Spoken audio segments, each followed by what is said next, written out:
everybody that he was there. I'm a medium. He wants everyone and Hugo Chavez to know that he was there. Did you see the 7 News? It's just like me. Well, of course. You're a media whore.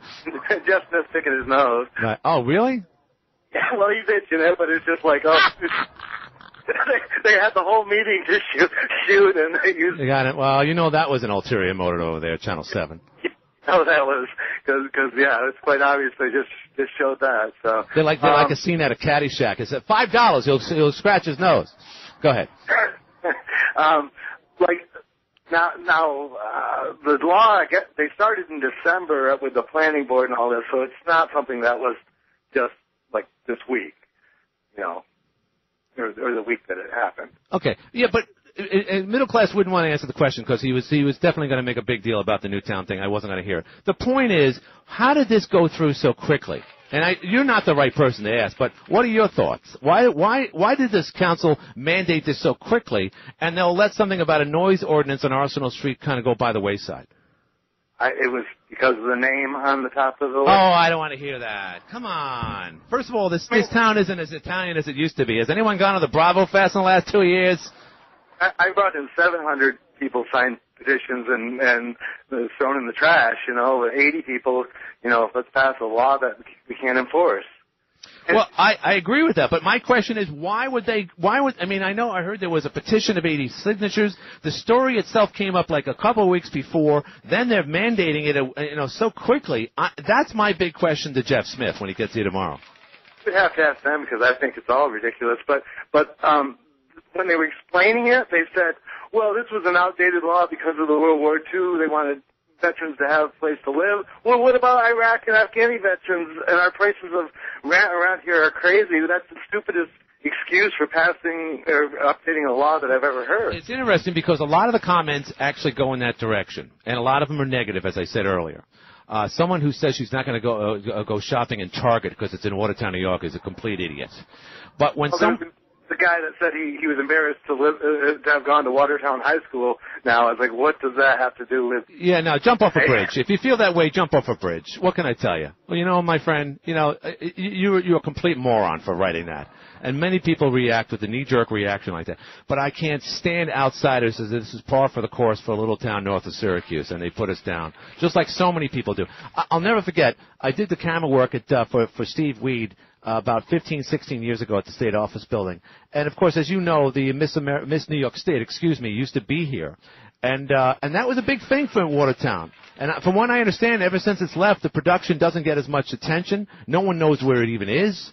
And it doesn't have that small town effect to it like it used to. Not to mention that the contestants would also spend a day or two up on the river, and that really glorified the whole aspect of it. But I hated the comments that I would hear, and it was out loud, mind you, about how Watertown sucked.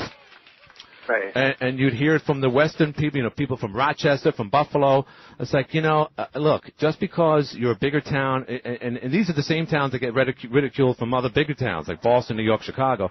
So now it's their turn to come to a smaller fish and tell everyone in front of us that we're a bunch of hicks and idiots.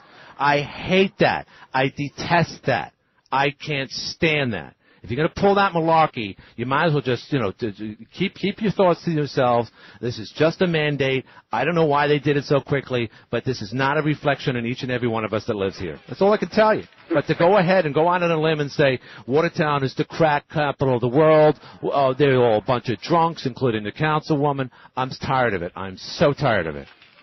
Well, I hope. And a lot of these comments come from people who friggin' live here. The mediocrity complex in this town gets worse and worse with each and every progressive year. And sometimes I'm guilty as charged. But as a guy who's lived here for as long as I've had, probably more so now than I lived in New York City, that I won't put up for that. There's much more here to it than for people to just badmouth us on a friggin' forum because of this decision. I hate it. And as far as Drew Carey is concerned, he's a DB. Sorry. All right. I think, you find a story like that and you're going to comment. I don't have a problem with that at all. He's just reporting something because, you look at it from the outside and that is a dumbass thing to do. So I don't have a problem, but it doesn't mean it's all of us. It's city council. Well, yeah, but, it's just the same sentiments when something like this happens. I don't take it personally. By the way, I used to hear it a lot, too, when I went to basketball games when the South Jeff girls were kicking everyone's ass in Central New York. And, my God, the comments that I would hear from the manliest people, from Canastota, all the schools that Coach Barrett and his young squad would always defeat with respect and proper decorum. And the comments, and not to mention, South Jeff people are awesome fans. It's a beautiful town. Unbelievable support. They fill up the gymnasiums, unlike Watertown High School, and they do a fantastic job. But just because their team was better and that their little girl wasn't going to go to the sectionals this year because some hick girl was doing better than her from South Jeff, that annoyed me. And I see that with this again and again. That's all I'm talking about. People don't like it. There's 2 seats open in November. Run and make a difference. SG, if you stick around, maybe you'll run. I'm leaving by next winter. That's the plan. I have my place already in Georgia, and whether I might be back and so.